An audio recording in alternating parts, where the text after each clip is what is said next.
जाता है घर पर जब हम अकेले होते हैं, बोरियत होने लगती है, हम घर से बाहर घूमने के लिए निकल पड़ते हैं।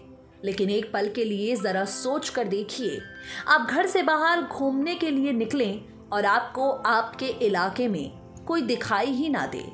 आप इस बात को महसूस करके देखिए कि आप अपने घर से बाहर निकलें और आपको अपने अलावा किसी और की मौजूदगी नजर ही ना आए। उस क्षण आप कैसा महसूस करेंगे? ये कोई कहानी नहीं बल्कि सच्चाई है। सच्चाई है एक ऐसे गांव की जहां केवल एक ही शख्स रहता है।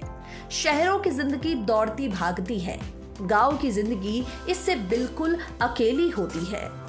आज हम आपको एक ऐसे गांव के बारे में बताएंगे जहां महज एक अकेला इंसान रहता है।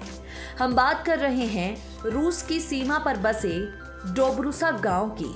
बताया जाता है सोवियत संघ के टूटने के बाद इस गांव के सभी लोग आसपास के शहर और किसी अन्य जगहों पर बसने के लिए चले गए। वहीं कुछ लोगों का निधन हो गया। इसके बाद इस साल की शुरुआत में यहाँ केवल 3 लोग बचे, जिनमें से एक दंपत्ति जेना और लीडा की बीते फरवरी को ही इस दुनिया से चल बसे और अब इस गांव में केवल एक ही इंसान बचा है जिसका नाम गरीसा मुंटेन है। आज से करीब 3 दशक पहले इस गांव में तकरीबन 200 लोग रहते थे, लेकिन आज के समय यहाँ केवल एक ही शख्स रहता है। भले ही गरीसा मुंटेन के साथ कोई नहीं रहता, लेकिन उसने अपने साथ ढेर सारे जीव रखे हैं। गरीसा 5 कुत्ते, 9 टर्की पक्षी, 2 बिल्लियां, 42 मुर्गियां, 120 बत्तखें, 50 कबूतर और कई हजार मधुमक्खियों के साथ अपना जीवन बिता रहा है।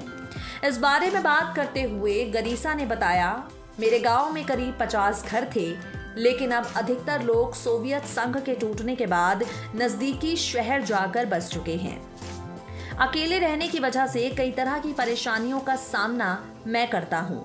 खेतों में काम के दौरान पेड़ों से, पक्षियों से, जानवरों से बातें करता हूँ। उनसे बात करने के लिए यहाँ कोई नहीं है। गांव में अकेले रह रहे शख्स गरीसा मुंटेन की उम्र 65 साल है और उनका कहना है, पहले गांव के दूसरे छोर पर जेना और लीडा रहते थे। अक्सर उनसे फोन मिलाकर बातें किया करते थे, लेकिन उनके निधन के बाद गांव में पूरी तरह से ये शख्स अकेला हो गया है। नेक्स्ट 9 न्यूज़ रूम की रिपोर्ट।